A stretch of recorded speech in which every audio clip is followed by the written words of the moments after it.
A soft hum filled the air as the human man slowly opened his eyes. His head throbbed, and everything around him looked strange. The ceiling above him glowed faint blue, like moonlight trapped inside crystal.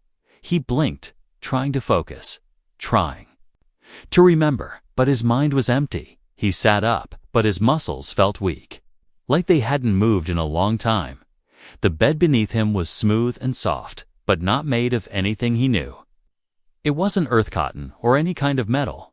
It was almost alive. He touched the edge, and it moved slightly, reacting to his fingers. His heart beat faster, panic creeping in. Where was he? What was this place? Why couldn't he remember anything? Then he heard something, a soft clicking sound. He turned his head sharply, and there she was, standing only a few steps away, staring at him with wide silver eyes. She wasn't human. Her skin was light blue, glowing faintly in the dim room. Her hair floated gently behind her, as if moving in slow water.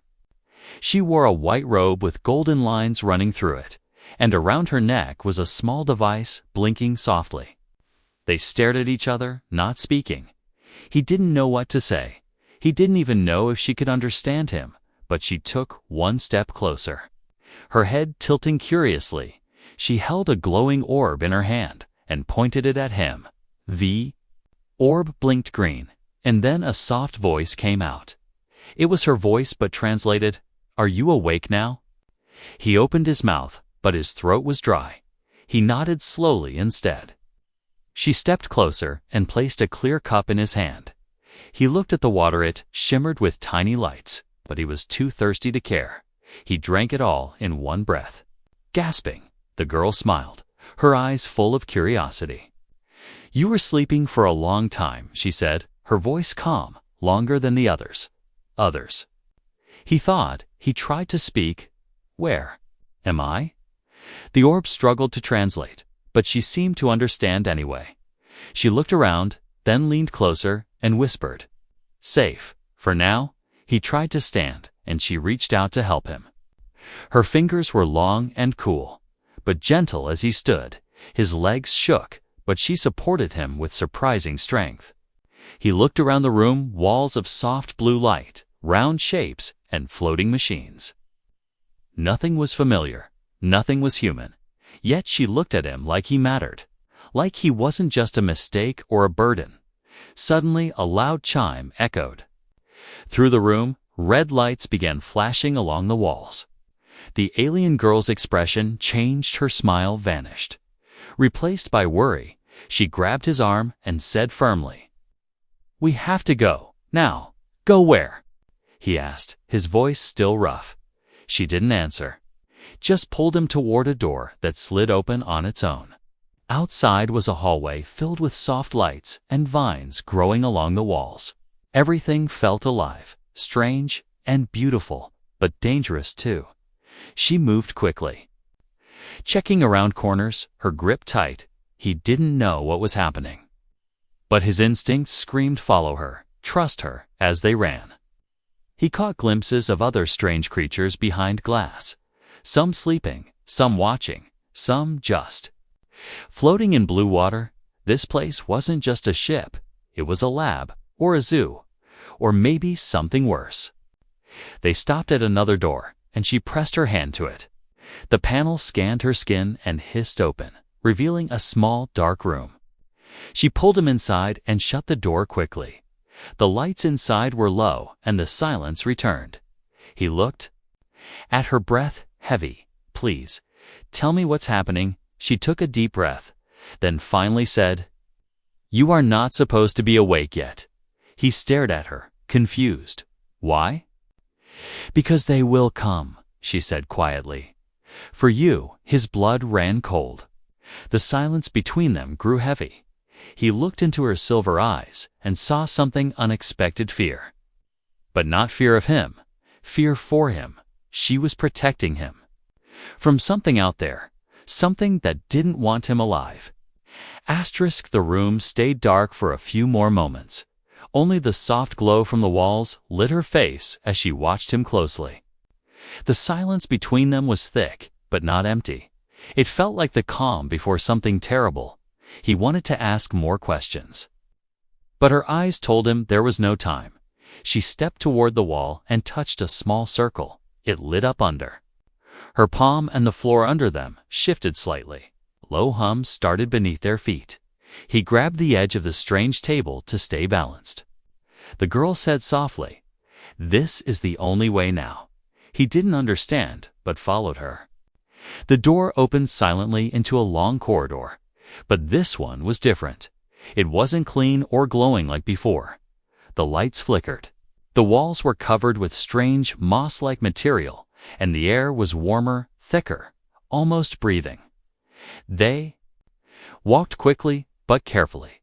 The girl kept looking behind them, like she expected someone to appear at any moment. He whispered, "Who's coming?" And she only shook her head.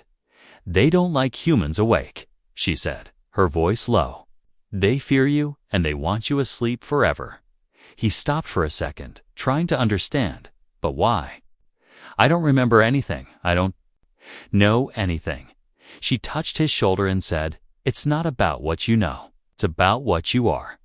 Before he could ask more, a distant clanging sound echoed through the tunnels. They both froze. Her grip on his arm tightened. "Come," she said quickly, and they moved into a side passage, narrow and dark. Like a tunnel dug through flesh, the walls pulsed with faint blue veins. And he felt like they were walking through something alive. The sounds behind them grew.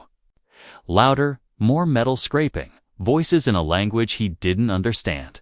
Fast and angry, he felt fear building in his chest. But he kept moving, trusting her, because what else could he do? Suddenly, she stopped and held out her arm to block him. Ahead was a wide chamber with floating lights and green fog swirling low near the floor. Several tall creatures moved around the space, their heads smooth, their arms long, with claws that shimmered like glass. They hadn't noticed them yet. The girl turned and looked at him with serious eyes. "Stay close. Do not speak," she whispered. Then pulled out a small disc from her robe and pressed it to his chest. It melted into his skin and he gasped. But it didn't hurt. It just vanished. She did the same to her own arm, and their skin shimmered for a moment. Then became dim, almost invisible. It was a cloaking field, he realized. She had just hidden them both, but it wouldn't last long. They moved through the chamber. Slowly, carefully, one step at a time. The creatures didn't look directly at them. But one of them sniffed the air and turned its head. They both froze, not breathing. The creature tilted its head, then walked away, and they continued moving, until they reached the far exit, once through. She pressed another panel, and the door sealed shut behind them. Both of them exhaled at the same time, hearts racing. The girl sat down against the wall, her eyes closing for a moment. "That was close," she said quietly. He sat beside her. Still breathing hard. "I don't even know your name," he said. She looked at him, surprised for a moment, then said, "Aliari." He nodded slowly. I think my name is Jace. Your memory will return soon," she said. "But it will hurt." He didn't like the sound of that. But he believed her. He looked around. The place they were in was dark, but quieter, like a forgotten corner of the ship. "Why are you helping me, Aliari?" he asked. She didn't answer right away, then said, "Because I used to believe what they told me. About your kind." She paused. "But then I found the truth. The real reason they kept you all asleep." He turned to her sharply. "What reason?" But before she could answer, another light flashed above them, a warning beacon. Red and fast. She stood up quickly. "They found us again. We have to keep moving." Jay stood up too. Even though his body ached, his mind was clearer now. He didn't know who he really was, but he knew one thing: he couldn't go back to sleep. Whatever they were running from, it had something to do with him, and the beautiful alien girl named Aliori might be the only one keeping him alive. They disappeared into another tunnel. just as a cold mechanical voice echoed through the halls. Behind them, speaking his name for the first time, Subject Jace, reactivation detected. Begin retrieval. The tunnel ahead curved like a spiral, walls soft and smooth like skin, glowing gently in pale violet. Jace followed Eliari closely, his bare feet making no sound on the strange floor, his breath steady but tense.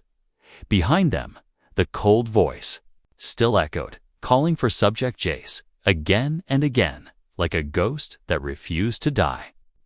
They reached a junction where 5 paths met, and Eliari didn't hesitate. She turned into the darkest one, the light fading until Jace could barely see her outline. Only the soft glow of her blue skin kept him from feeling completely lost. He whispered, "Where are we going?" And she answered softly, "Somewhere even the ship forgets." He didn't understand what she meant, but his gut told him she knew what she was doing. The tunnel narrowed until they had to crouch. The walls felt moist and warm, and a low hum vibrated through Jace's bones. Like a heartbeat. No, like several heartbeats. Echoing from deep inside the ship, they crawled into a dome-shaped chamber with no lights. Only darkness. It smelled of metal, old air, and something faintly sweet. Eliari touched the wall, and symbols appeared, glowing green lines that moved like liquid code. She placed her palm on one and waited. A round hole opened in the floor without a sound, revealing a staircase that led downward into more darkness. Jace hesitated. "What is this place?" he asked. She looked at him, her silver eyes glowing faintly. "A forgotten part of the ship, not on maps, not connected to central systems. They can't track us down here." He followed her down, each step creaking slightly. The temperature dropping with every level. They descended deeper than he thought the ship could even go, and finally reached a small chamber filled with odd objects, crates, broken machines, old data pads, and something that looked like a chair made from stone. "This is where I found your file," she said. Walking to a device shaped like a large egg, she pressed a few symbols and a floating screen lit up, showing his face, age, Earth ID number, and something else, genetic lock. Classified. Jace stared at the words, his voice shaking. "What does that mean?" She didn't answer immediately. Instead, she played a short video clip from the archive. His body frozen as a familiar face appeared, his own, but older, wearing a black uniform, speaking with fire in his voice. "If you're seeing this, then I failed, and they've put you to sleep like the rest." The older Jace continued. "This ship was built using human DNA as a core design. They couldn't replicate our spirit, so they used our bodies." He looked directly into the camera. "You, Jace, are the last of the prototype soldiers, part human, part something else, meant to win a war they lost control of." The screen blinked off, and silence returned to the room. Jace stood still, his mind racing, heart pounding, hands trembling. He wasn't just a survivor. He wasn't just lucky. He was made for something. Eliari stepped forward, gently placing a hand on his arm. "Now you understand why they fear you," she said, "and why you must stay hidden." Jace backed away from her touch, his voice low. "I'm not a weapon." "No," she replied, calmly, "but you were created to be one." Suddenly, a sharp noise cut through the silence, a high-pitched screech from above, followed by the grinding of metal. Both of them looked up as part of the ceiling cracked open, spilling light into the chamber they had been found. Eliari grabbed his hand. "We run," she said, but he didn't move. "No more running," Jace whispered, his eyes locked on the cracked ceiling. From the shadows, a mechanical form dropped into the room, spider-like, its eyes glowing red. It scanned Jace and announced, "Subject confirmed. Initiate recovery." The machine leaped, sharp legs aimed for Jace's chest. But Eliari threw herself between them, activating a pulse shield that flared with bright light. The machine bounced off the energy wall, screaming. As sparks flew, Jace grabbed a broken metal rod and rushed forward, slamming it into the machine's eye with a wild yell. The machine twitched, sparked, then fell silent. Jace stood over it, panting, the rod still in his hands. Lyrie looked at him with wide eyes, surprised, impressed, and a little scared. He looked at his own hands, shaking from the sudden violence. "I didn't know I could do that.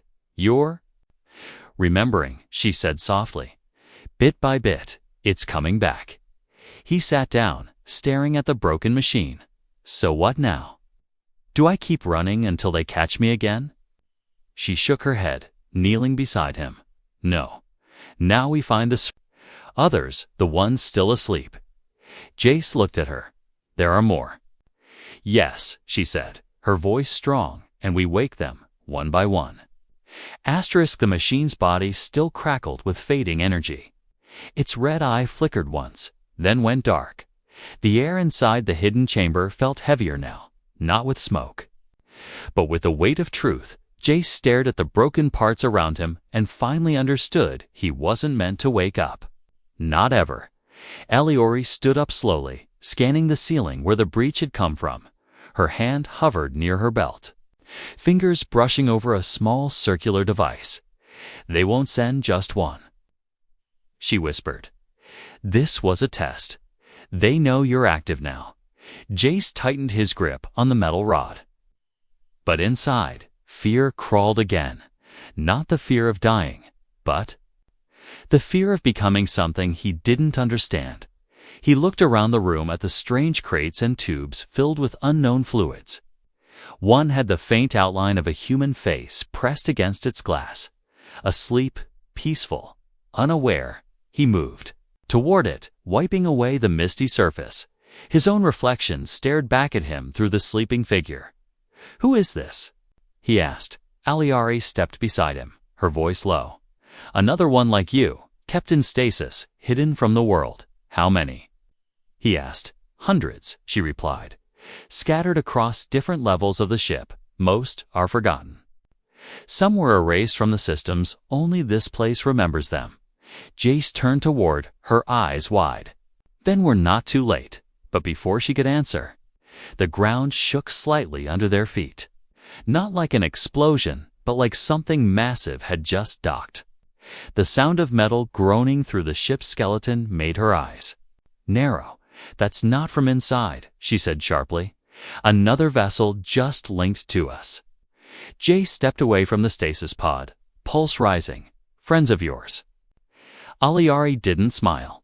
"No, not mine, not yours either." The console on the wall suddenly lit up with an incoming signal. A shadowed figure appeared on the screen, its face hidden behind a mask with jagged silver lines. A voice came through. "Distorted but cold. Subject Jace detected. Override authorization granted.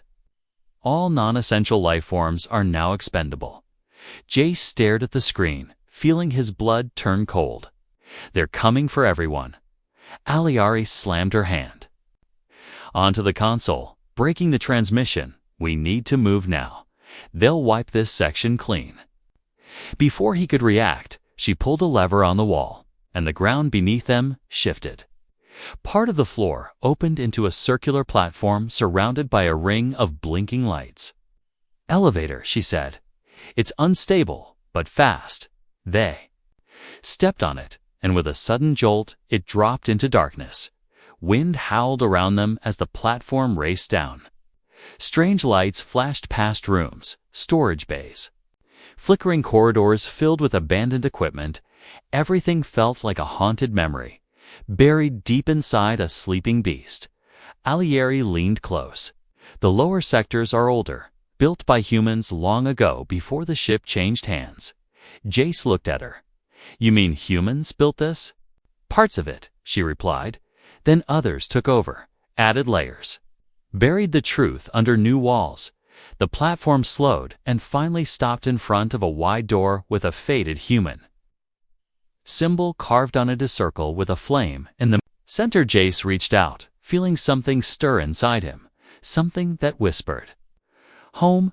The door opened slowly, dust spilling out like mist. Inside was a control room. Chairs still covered in earth fabric. Old screens, broken radios. A flag on the wall, United Earth Alliance. Faded, but still there. Jace stepped inside. Drawn by something deep in his bones, he reached a panel and placed his hand on it without thinking. The screen lit up, blue light scanning him.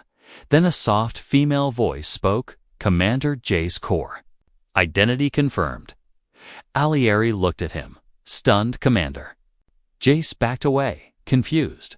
"I don't remember being that." The screen showed a list of names, human names, all marked as inactive. He scrolled through them, stopping at one. Lena Core.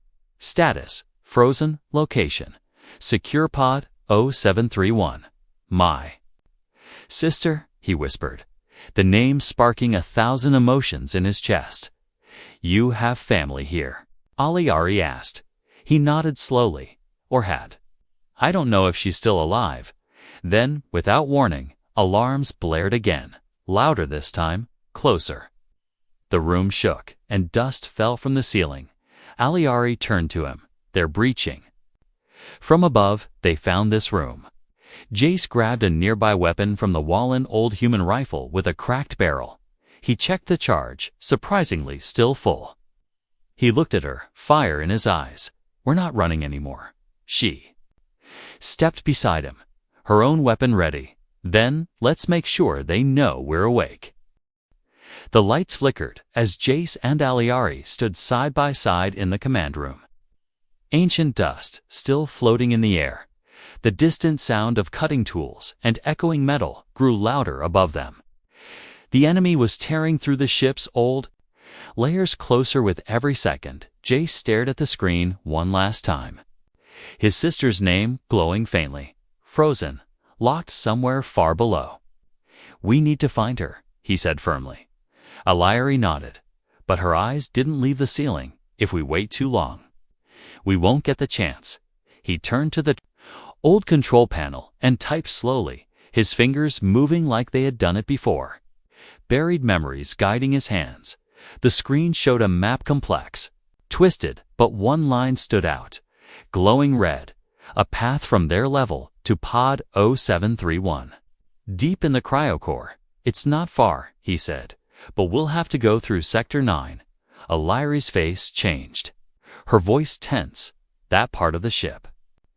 It's no longer under control." Jace looked at her, confused.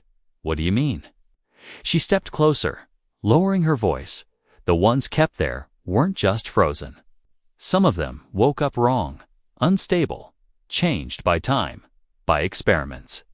They don't follow orders, not even from the ones chasing you." A heavy thud echoed through the walls above them. Then another. The ceiling cracked slightly, and ash rained down. Jace made his choice. "We go through anyway." They left the command room through a lower access tunnel, walking through a rusted hallway filled with old Earth tech and forgotten gear. Some of it broken, some still glowing weakly after decades. As they walked, Jace picked up a small photo chip from the floor and tapped it on his wristband. A flickering image appeared. 5 humans in combat suits, standing proudly in front of the ship's core. One of them was him. He didn't remember the photo, but the emotion in his chest was real. Pride, sorrow, and something else, anger.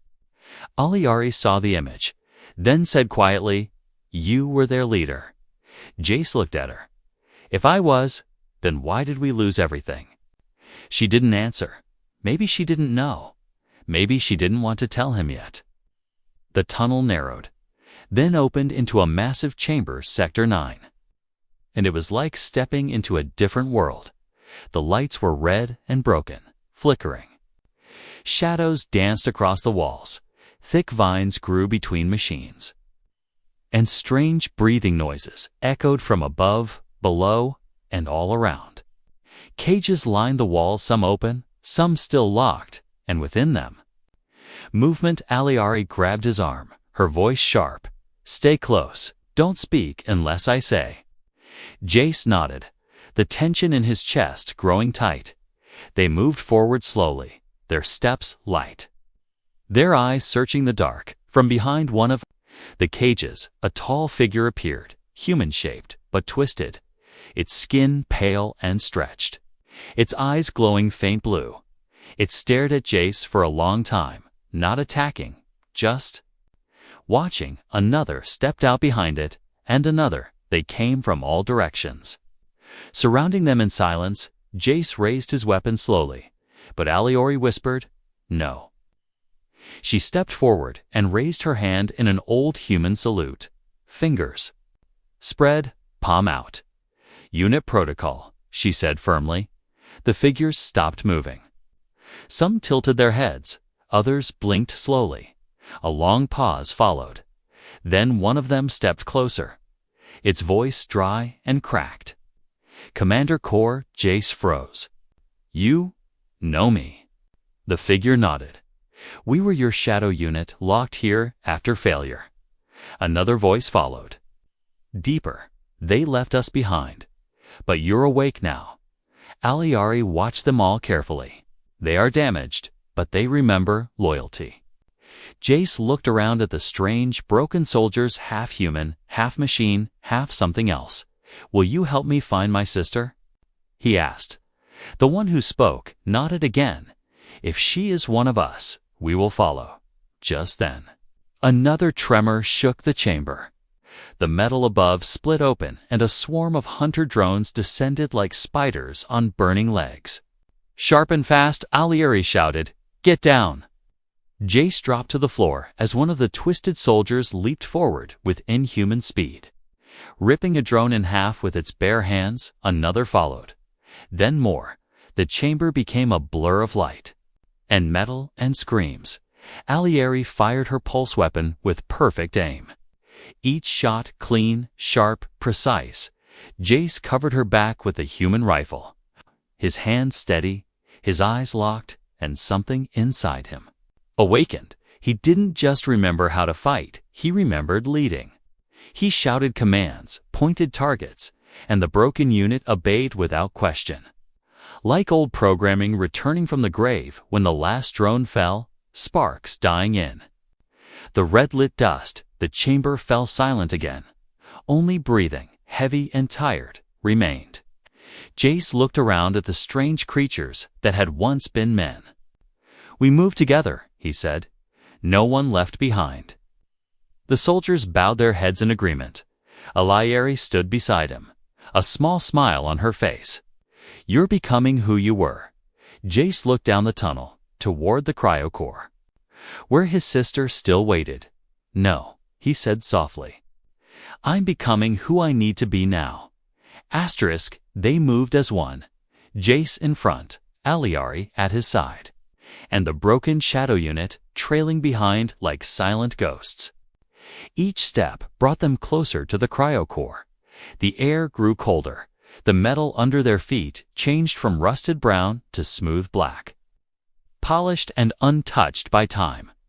No vines, no dust, only silence and frost. Aliari's breath showed in the air now. Small clouds with each exhale. "We're close," she said softly, her voice muffled by the freezing chill. Jace nodded, gripping his weapon tight. His eyes locked on the door ahead, a giant arch covered in old human symbols, half of them flickering, half buried in ice. The door didn't open on its own. There was no welcoming panel, no scanner. It just stood there, waiting. Jace stepped up and pressed his hand to the center. Nothing happened. Then he felt a sharp sting shoot up his arm. The pain hit like lightning, and then memories, not images. Not words, but feelings, heavy and raw. His sister, laughing on a beach. The roar of alien ships above Earth, a promise whispered in the dark. "I'll protect her, no matter what." The door hissed and slowly pulled apart, ice cracking loudly as it opened. Inside was darkness. But the lights flicked on, one by one. As they stepped in, white lights, cold and sterile, revealing hundreds of cryopods.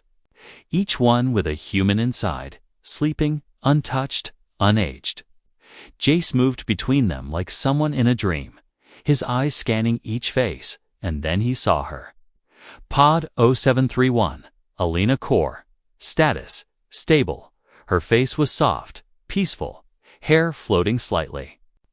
In the fluid, she looked exactly as he remembered, not older, not changed, just frozen in time. His hand touched the glass, his voice breaking. Alina. Leary checked the control panel beside the pod, frowning. They've locked it from the mainframe. If we force it open, she might not survive. Jace finished quietly. The words like a knife to his throat. Behind them, the shadow unit stood still, watching, waiting for his order. But Jace said nothing. He just stood there, unsure, afraid to break the one piece of his past that still existed. Suddenly, the lights above flickered, then went red. Aliari turned sharply. No. They've activated the purge. Jace looked at her, confused. What purge? She stepped back, checking her scanner. If they can't capture you, they'll destroy the entire cryocore. All the sleepers, all of this erased. Jace's heart pounded. How long do we have? 3 minutes, she said.